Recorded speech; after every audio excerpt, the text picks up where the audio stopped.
What's good, y'all? I'm Jessamine Stanley. And I'm Ash Phoenix. In summer 2021, we sold our stuff and started living full-time in our Coleman Rubicon trailer. We're traveling across the U.S. to get to know ourselves, each other, and the beautiful, complicated, messy country that bore us. Hit that subscribe and like button to join us as we find out what it really means to find our way home. So we have been on the road living as full-time RVers since July of 2021. And we did our first season of travel through New England. We went to Pennsylvania, Vermont, Massachusetts, Maine. We saw the leaves change. It was gorgeous. Basically, we traveled up the Appalachian Mountains. We went up to the top of the Appalachian Mountains. And then we came back down to North Carolina, our home state. And we spent just a little while like regrouping and doing the things that you have to do in order to keep a legal domicile somewhere. Which means you have to have a domicile, like for where your car is registered, where your mail goes, registered to vote, all of these different things. So what your driver's license says. What driver's license is a big part of it. We needed to get our car inspected so that the next time that we left, we wouldn't have to come back anytime soon. But so after this first season of travel, we and by season you mean like autumn of 2020. Yeah. That's like a thing I've been doing is like counting by the seasons now. Because where we go physically is based on what the weather is like in any given place. So we specifically went to New England in the fall because I think New England is meant to be seen in the fall.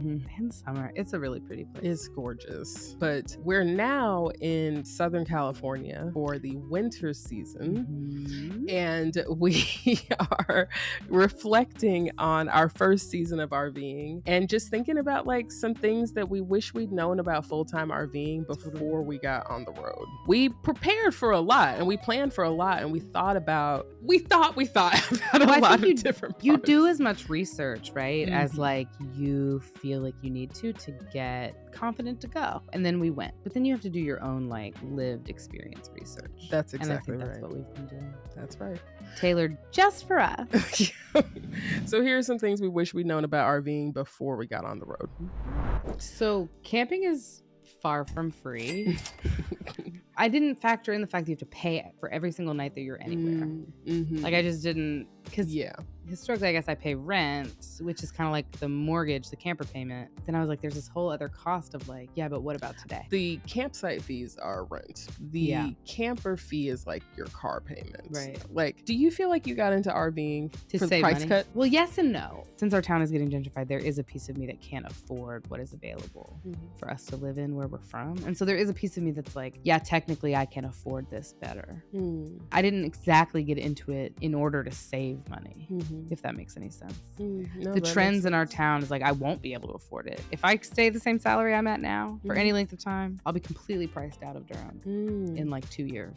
I guess you can't stay at the same salary then. Can't stay at the same salary, that's a given. But also, I don't want to be pouring more money into housing when this thing that actually makes me feel alive happens to be cheaper. So I'm technically saving money in some senses, but it's not why I did it. No. How about you? It was not a factor for me. I felt like it was a cool benefit. I do think that it is dramatically cheaper to live in an RV than it is to live in a house. Like, period. Because there are so many utilities that you have to have in a house that you don't have to have in an RV and that are just kind of inclusive in the cost. There are definitely things that you have to pay for, like energy things, like where you pay for gas and electric in a house. In an RV, you pay for propane every so often. We filled up our propane tanks for the first time in 6 months of use. We've only filled up our propane tanks once, literally, and we only needed to fill up one of them. Right. Like, we have 2 on board. We have 2 on board. So there are a lot of bills that we don't have anymore, which is dope. Also, not streaming for me. We both had all of the streaming. I still have all the streaming. And sites. I told you I could take some and you could take some. You did, but you were like, I'm not. I'm gonna keep all of mine. So I was like, well, I'm not keeping mine. And then we end up not using them at all. That is such an interesting conversation. You don't remember I don't remember having. I have always had a Hulu account that, to my knowledge, you are on, and my ex is on. I feel like it's how you remember who you've dated. Is just like the list of names on your Hulu. No? Well, it's not a bad way to hold a grudge. as a Cancer Virgo. I think this conversation that you're talking about Hulu sounds fascinating in your imagination. I'm so fascinated by your reasons why you decided to start RVing. What's really interesting to me? To get rid of Hulu? No, the financial reasons. It's just very interesting to me. What do you mean? You know we were being priced. We've never talked about being priced out of Durham. I didn't feel priced out of Durham. I did feel like this is bullshit. Y'all are tripping. That's it's something that's been happening. Out. Wow. Yeah, totally. I have so much classism with all this shit. I feel like I'm not too poor. Yeah. Well, no, it's totally that. I'm like, it wasn't the money specifically, but it was like they were asking for prices in Durham that it's like, do you even see what this house is? Literally. It's shit that's been happening in San Francisco and New York for all big cities. A really long time. I'm thinking of those cities specifically because there's housing that people are paying prices for in San Francisco and in New York City that is not in line with what the building is. Like, and they know that shit. I'm like, how are you paying $4,000 a month for this? Like, this is fucked up. Your bed doesn't even all the way fit in the space. Does a bed fit in the space? It's not with all of the cockroaches as well. Literally. So that is starting to happen in Durham, and it became a moral issue. And I felt like the most prudent thing to do would be to be focusing on buying a house. And to me, I did not feel compelled to even really be in that game in Durham at this time because there are so many people moving from other places that the housing market is just stupid right now. And so it was like, you could try to buy a house, or you could buy an RV, a house that can go anywhere, and then eventually buy land, which is the goal anyway, and then move the RV onto land and then build any structures on the land that need to be there. So to me, this journey is part adventure and part like land assessment, because I feel like there's so many different parts of this country that I've never even seen before. And I'm like, maybe this is where we should buy land. Maybe this is it. Yeah, definitely. Like, campsites are not that expensive in the grand scheme of things. Like, depending on where you are, a campsite could be less than $20. Also, depending on where you are, a campsite could be $150. It really just depends on what amenities they're and offering. Amenities, for sure. We have tended to stay at campsites that have full hookups or that have water and electric hookups. Full hookups are water, electric, and sewer and cable. So if you get hookups, the campsite costs more. If you don't get hookups, the campsite costs less. And we have stayed at some campsites that have no hookups. It's pretty cheap. $20-ish.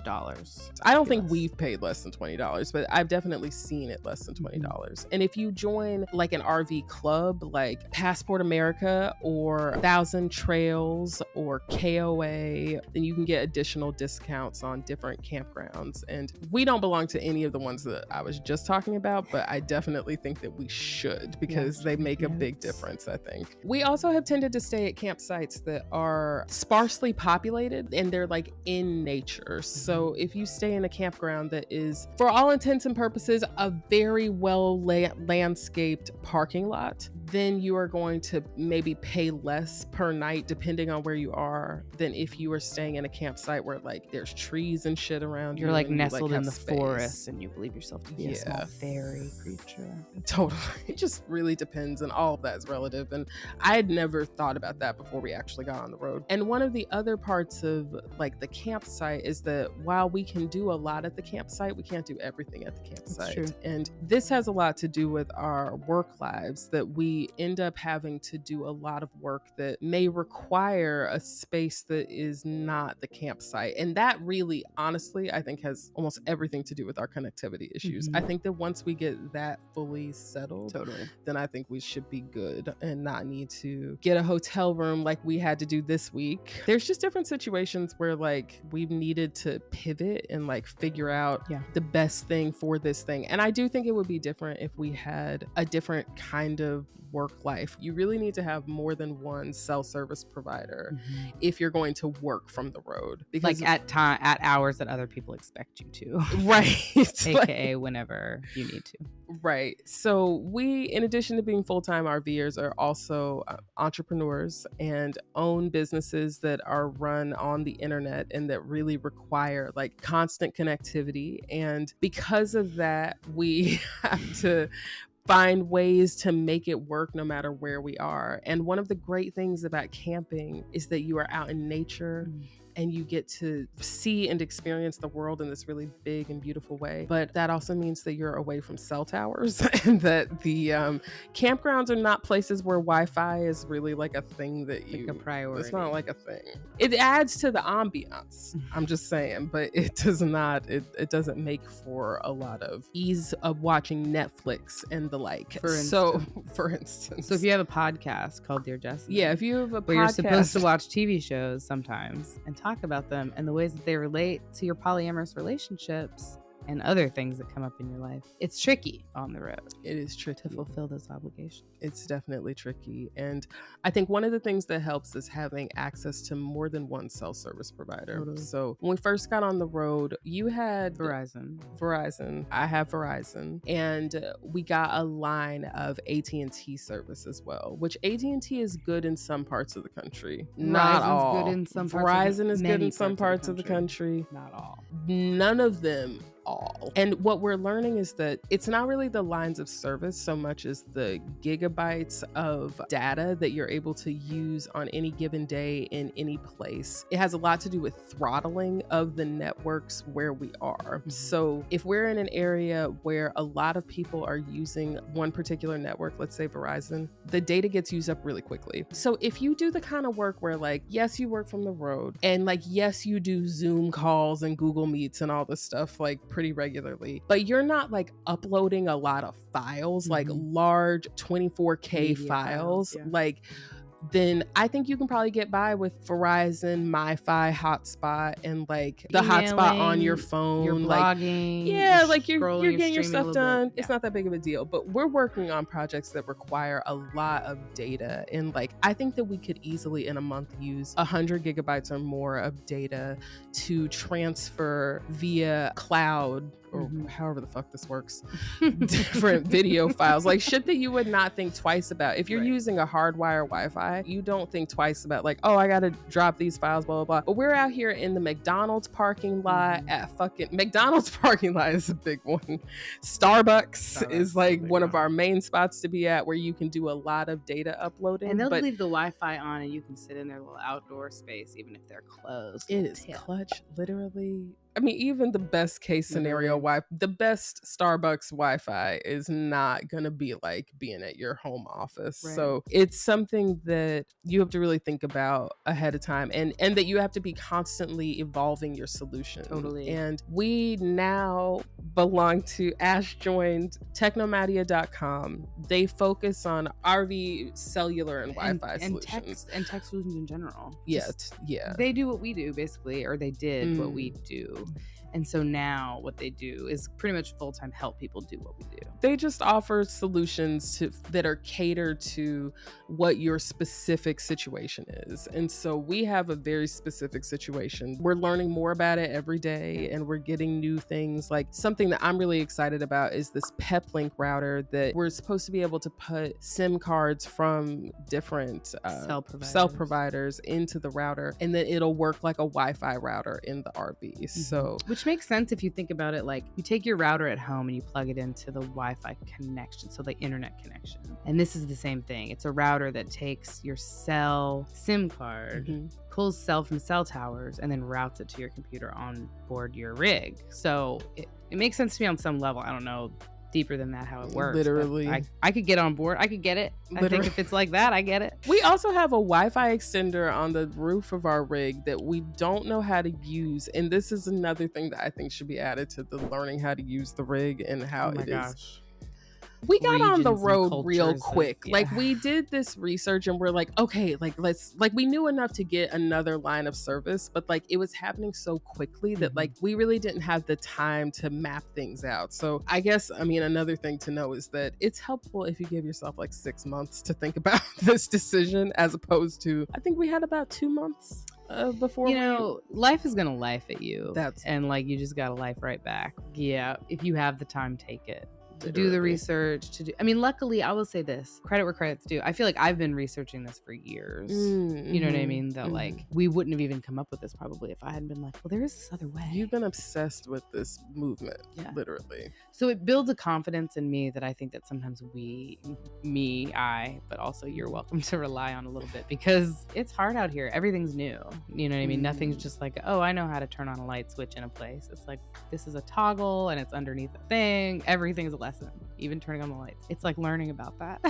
There's different parts of working from the road that are amazing. Like, I mean, just being able to work from anywhere. Even the parts that are hard about working from the road are not that hard. Like, I don't mind being more unplugged most of the time, especially since we have to be plugged in so much anyway. It's like, I would much rather be next to a campfire, being only on audio on a Google Meet call and be enjoying nature than being in an office where I'm like closed in, like I can't feel the outside world, you know. Totally. So but that's a personal thing. Yeah, I think for me as an extrovert, like I feel a little isolated when I'm like totally cut off, which we have been a number of times. I love being in nature, and I love being in nature with my people. You know what I mean? Yeah. The only difference. And so I feel like you experience this whole thing really differently. Oh yeah. I think we're doing wholly different spiritual journeys right now, but together, which is amazing to be able to pull off. Yeah. So I'll find myself on a stray Saturday morning being so grateful that I don't feel like I have to go somewhere or do something or be on my phone or like connect with anybody, and I can just be with you around a fire. There can be a lot of silence. Interestingly, like being out in the woods, I think what happens for me is that I love it so much, actually. I love being alone and being in the woods and being in nature and being offline so much that I want to finish everything before I can have it, so that I don't get like lost in it or I don't forget the stuff I need to do, because I love it so much. And I have a little bit of an addictive personality. So like real talk, that like on Saturday, the last Saturday that we were just around a campfire, like spending time together with no phones and there might have even not been music, because we stream almost all of our music. And so if we don't have connectivity, we can't stream stuff we haven't saved. So I loved it, every second of it. So I pushed back on the idea that I don't like it, because I do actually really, really like it. It's that I don't think that my life right now can sustain a whole lot of it. And so I take it when I can get it. If I get in the habit of it, then I won't do my work. I'll just be like, no, I want to make a fire. You know what I mean? Like I am just such a rebel. Like I just can't, like, my whole body is geared towards rebelling against different structures. I think that's part of my definition of being queer, but we can talk about that at the queer resource brunch. No, I'm just kidding. Why? Anyway. So that's my answer, is that I do love being unplugged. I just feel like I stay tethered so that I don't float away. That is so interesting to me. And I'm grateful to just be like letting the lessons come, because if I stuck to what I thought I needed or what I thought I knew before we got on the road and didn't leave space for like learning all this different stuff, I think we would be deficient in a lot of areas, you know, if we weren't evolving with the things we're learning. It would be a constant struggle of maintaining what isn't anymore, you know? This interesting analogy about how on like a soccer field, for instance, you have this huge field and you have a bunch of players and you're like hollering to them, if communicating verbally at all. It's like this big event. That's kind of how I felt about our big house. And then when you get like to a basketball court, much smaller field, fewer players, you're like communicating so much more, and the intimacy and the intensity and the passion, it's confined to this very small space, you know? And it's like a different experience of the same kinds of ideas. And like you score a basket in basketball, you got to get back on defense immediately, you know, like, and I feel like the RV is this smaller version. We're present to everything. We see everything that's happening. Anytime you're on your phone, I'm like present for it. Like if I'm on my phone, you're present for it. You know, there's just like so much about like the day to day that like even in the closeness that I've had in partnership, I've never had this level of on top of each otherness. We have to make every decision together. We have one car. You know, the relationship dynamics have changed in that, correct me if you think this is wrong for you, but at the same time as growing a sense of interdependence with each other, we have simultaneously been both seeking a freedom outside of the confinement of work, the confinement of a relationship with one person, like the confinement of the smallness of our space, and like really looking to the bigness of nature, which is actually what we live in. We just put the RV in it to sleep. You know, we are at the mercy of the rain, for instance. Like I was picking up rained on yoga props this morning and being like, damn, you know what I mean? Like there's so much about it that is super pertinent to like being much more in tune with nature. We have to be able to focus on the fact that we live outside, which is huge, instead of in an RV, which is kind of small. And similarly in our relationship, I feel like we've had to find ways that we live in ourselves, not in our relationship. And in ourselves, we can like find this freedom to like make these decisions that are about our wellness. And it really challenges like what I think coupledom asks of people sometimes, or at least in this society, what coupledom really asks of people, which is to give up some of yourself so that somebody else has what they need. I think that RV is like forcing us to stay true to our values, which is that like we don't have to give up any of ourselves to be fully who we are and be in concert with another person.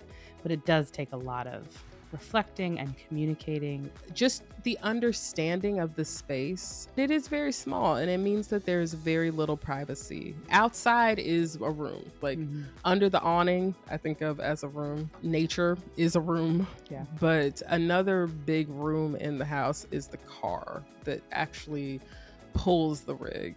And the car, it's like one part therapy studio and one part sound deprivation tank. The car has seen a lot of tears, a lot of fighting, a lot of conversations with both of our therapists. I think that before we came onto the rig, we were living in a codependent way that really intensified when we came onto the rig, and really had to like lean on each other in so many ways that like we weren't before. Like we didn't have to rely on each other the way that we do now. And so along with that, there's a need to detach. There's a need to not be inhaling the same air Find all balance, the time. I would say. And learn to really be breathing for yourself. I feel like this whole experience is just every single part of what is hard about being alone in this situation is actually being with someone else and not being alone. That as a part of our relationship has just been really interesting to bear witness to. So all of this is just like a tiny piece of the tip of the iceberg of the things that we're learning on the RV. And so if you want to keep hearing about the things that we keep learning about as we learn them, like this, subscribe. We'll see you back here again. See you next time.